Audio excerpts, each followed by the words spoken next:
अस्सलाम वालेकुम। आज हम डिस्कस करते हैं रिफ्रैक्शन ऑफ लाइट। एक ट्रांसपेरेंट मीडियम जैसे कि एयर में लाइट सीधी लाइन में ट्रेवल करती है, लेकिन अगर लाइट मुख्तलिफ मटेरियल्स जैसे कि एयर, वाटर, ग्लास से पास हो रही हो तो लाइट दो मटेरियल्स के दरमियान बाउंड्री पर अपनी डायरेक्शन चेंज करती है। जैसे कि आपको यहाँ पे नज़र आ रहे हैं, एक रे ऑफ लाइट एयर में ट्रेवल करते हुए जब वाटर के सरफेस पे पहुँचती है तो वाटर की सरफेस, जिसको हम बाउंड्री कहते हैं, इस सरफेस से लाइट की डायरेक्शन चेंज होती है। या फॉर एग्ज़ाम्पल वाटर में एक लाइट ट्रेवल करते हुए जब एयर में एंटर होती है तो वाटर के सरफेस पे, जिसको हम बाउंड्री कहते हैं, यहाँ पे लाइट अपनी डायरेक्शन चेंज करती है। जैसे कि आपको यहाँ पे नज़र आ रहा है, वाटर में से ट्रेवल करके एयर में जब एंटर होती है तो इसकी डायरेक्शन चेंज होती है। लाइट की इस चेंज ऑफ डायरेक्शन को रिफ्रैक्शन ऑफ लाइट कहते हैं। तो रिफ्रैक्शन ऑफ लाइट को हम यूँ डिफाइन करते हैं कि the change of direction of light as it moves from one material, या हम कहते हैं from one medium to another medium, is called refraction of light. दोस्तों, पिछले लेक्चर्स में हम वेव्स को डिस्कस कर चुके हैं। वहाँ पे भी हम रिफ्रैक्शन ऑफ वेव को डिस्कस कर चुके हैं।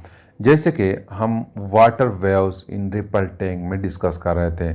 तो रिफ्रैक्शन ऑफ लाइट की मिसाल बिल्कुल refraction of water waves in ripple tank की तरह है।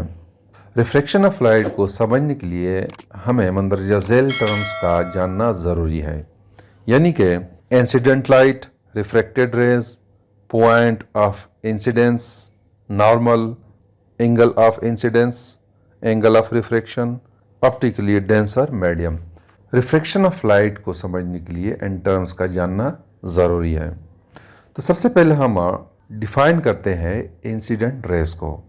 इंसिडेंट रेस को हम यू डिफाइन करते हैं कि the ray of light approaching the boundary between two media is called incident light. मतलब यह है कि उस रे ऑफ लाइट को इंसिडेंट रे कहते हैं जो दो मीडियम के दरमियान बाउंड्री की तरफ मूव कर रही हो।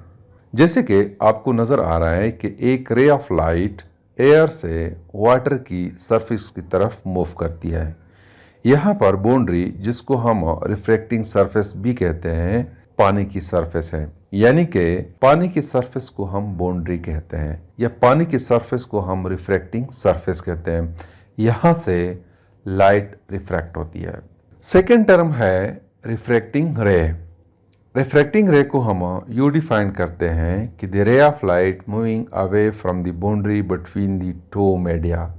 मतलब यह है कि जो इंसिडेंट रे बाउंड्री से दूर मूव करती हो, उस रे को हम रिफ्रैक्टिंग रे कहते हैं।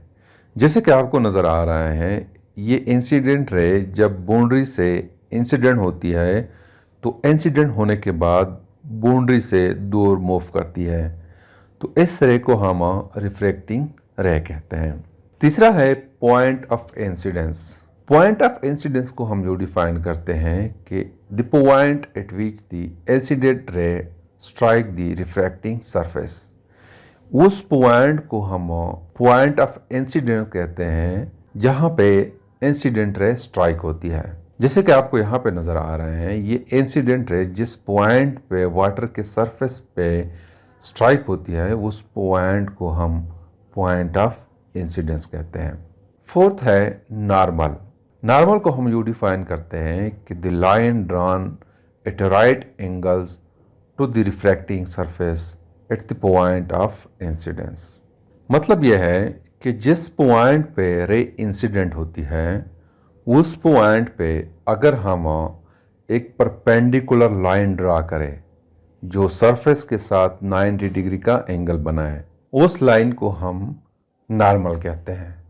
जैसे कि आपको यहाँ पे नज़र आ रहा है, ये डॉटेड लाइंस इस पॉइंट और वाटर के सरफेस के साथ 90 डिग्री का एंगल बना रही है, तो इस लाइन को हम नॉर्मल कहते हैं।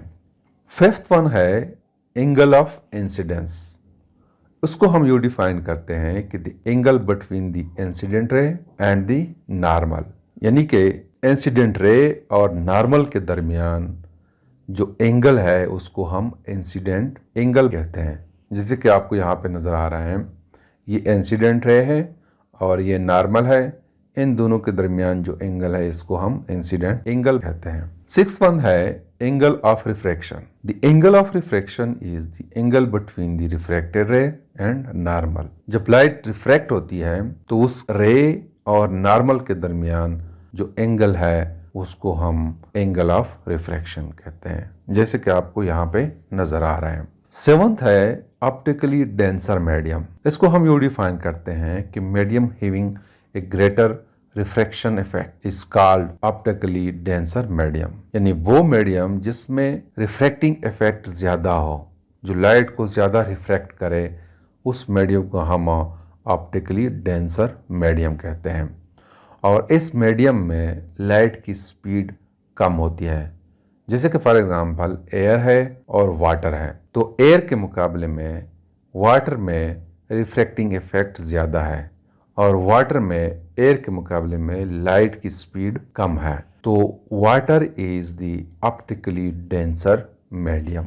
तीसरा यह है कि जब लाइट रेयर मीडियम से डेंसर मीडियम में इंटर होती है तो इस वक्त लाइट नॉर्मल की तरफ बेंड होती है। जब रेयर मीडियम से, जैसे कि एयर है, वहाँ से लाइट जब वाटर में इंटर होती है तो इस सिचुएशन में लाइट नॉर्मल की तरफ बेंड होती है, जैसे कि आपको यहाँ पे नज़र आ रहा है। और इस सिचुएशन में इंसिडेंट एंगल ग्रेटर होती है रिफ्रैक्टिंग एंगल से। और अगर लाइट डेंसर मीडियम से रेयर मीडियम में इंटर होती है तो इस सिचुएशन में रिफ्रैक्टिंग रे जो है वो नॉर्मल से दूर मूव करती है, जैसे कि यहाँ पे आपको नजर आ रहा है। इस सिचुएशन में जब लाइट एयर में इंटर होती है it moves away from the normal, और इस सिचुएशन में इंसिडेंट एंगल कम होती है रिफ्रैक्टिंग एंगल से, मीन्स के refracting angle is greater than incident angle. और अगर एक लाइट ऐसा है कि it is parallel to the normal, अगर लाइट ऐसे ट्रेवल कर रही है कि नॉर्मल से पैरेलल हो, तो फिर इस सिचुएशन में लाइट की डायरेक्शन चेंज नहीं होती है, it moves along the normal, चाहे वो रेयर मीडियम से डेंसर मीडियम में ट्रेवल कर रही हो या डेंसर मीडियम से रेयर मीडियम में ट्रेवल कर रही हो। दोनों सिचुएशंस में लाइट की डायरेक्शन चेंज नहीं होती है। इसके अलावा आपकी बुक में कहा गया है कि a ray emerging from the parallel sided block is parallel to the ray entering. मतलब यह है कि मैं सपोज करता हूँ कि एक इंसिडेंट लाइट है, वो वाटर के सरफेस के साथ इंसिडेंट होती है, इंसिडेंट होने के बाद रिफ्रैक्ट होती है, रिफ्रैक्ट होने के बाद वो इमर्ज होती है, मतलब है कि वाटर में से पास होती है दूसरे साइड पे, जैसे कि आपको यहाँ पे नज़र आ रहा है। तो फिर इस सिचुएशन में जो इंसिडेंट लाइट है और रिफ्रैक्टेड लाइट है, जिसको हम इमर्जेंट लाइट कहते हैं, जो लाइट जो वाटर में से पास होती है, ये दोनों rays parallel to each other होती हैं। इस सिचुएशन में इंसिडेंट एंगल और रिफ्रैक्टेड एंगल दोनों इक्वल होते हैं, और इसी वजह से हम कहते हैं कि ये दोनों रेज, यानी कि इंसिडेंट रे, रिफ्रैक्टेड रे, या हम कहते हैं इमर्जेंट रे जो वाटर में से पास करती है, दोनों पैरेलल टू ईच अदर होती है। तो this is something about the refraction of light. Thank you.